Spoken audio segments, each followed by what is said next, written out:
Sarah, and I am going to be demonstrating my equipment adaptation for you today. The piece of equipment that I've chosen to adapt is a clipboard. So this is something that a lot of people already have in their homes. A lot of schools already use this type of equipment, but I am adapting it for a specific child at my fieldwork who has problems focusing on an activity that is on the tabletop. He needs something to be directly in front of his face, or at least in his eye gaze, in order to focus on it. So for this, I've placed a worksheet on the clipboard just as an example, and I've taken these bookends and I've placed a little piece of Velcro right on the top. I've also placed Velcro on the back of the clipboard. So these can be adjusted for height.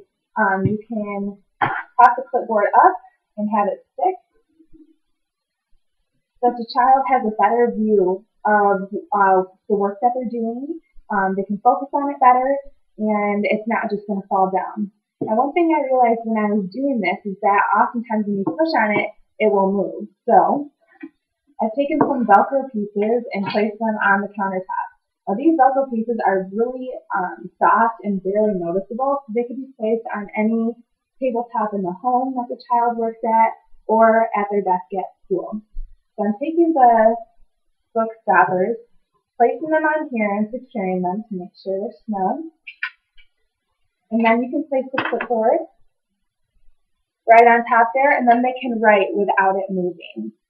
The second thing that I realized when I was doing this is that, if they're practicing letter formation or words or shapes, I want them to be able to have a stencil or something to go along with, especially for this child. They use motor actions to learn their skills. So they have to do it first, and then they get it. So for letter formation, I've made a set of stencils. And this one I actually made from stuff that I just had lying around my house. So I had an old magnet, and I cut out the letter M, and just to make it fun, I placed a piece of felt over top so that you can't see what the magnet was. And I placed a sticky magnet sheet on the back of the clipboard so that the child can place this on the clipboard, it will stay, and then they can practice letter formation that way without it falling off the clipboard. So they can still have it in their line of view and complete their work. The last thing I thought of, especially for the child that I designed this for, is they have extremely low tone. So when they're sitting in their chair at the desk, this child has a special chair that kind of holds him in and helps him with his posture. But he often drops his writing utensils because he doesn't have enough tone and control in his hands to hang on to it for a full activity. So I've used an old headband, and I placed a piece of loop right here and a little piece of hook right there. Now this is pretty easy to apply once you practice a couple of times.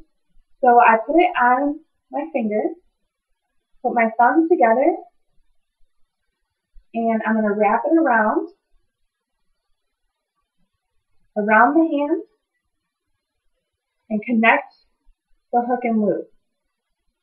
Now this might look kind of funny, but once you see what I'm going to do with it, it makes a lot more sense. So then you take a pencil, so they're already almost in a tripod grasp, but it's just holding their hand there, and you can place the pencil through the loop of the headband, and then it stays without the child even having to hang on to it. So this allows the child to complete their schoolwork without dropping the utensil. It props it up so that they can see their work.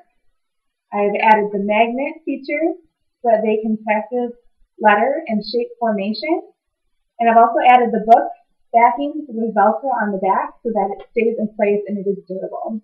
Now, like I said, all these objects were things that I found around my apartment.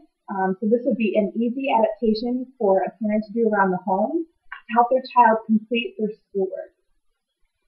So I hope you liked my equipment adaptation of a writing station, and that's all I have for you today.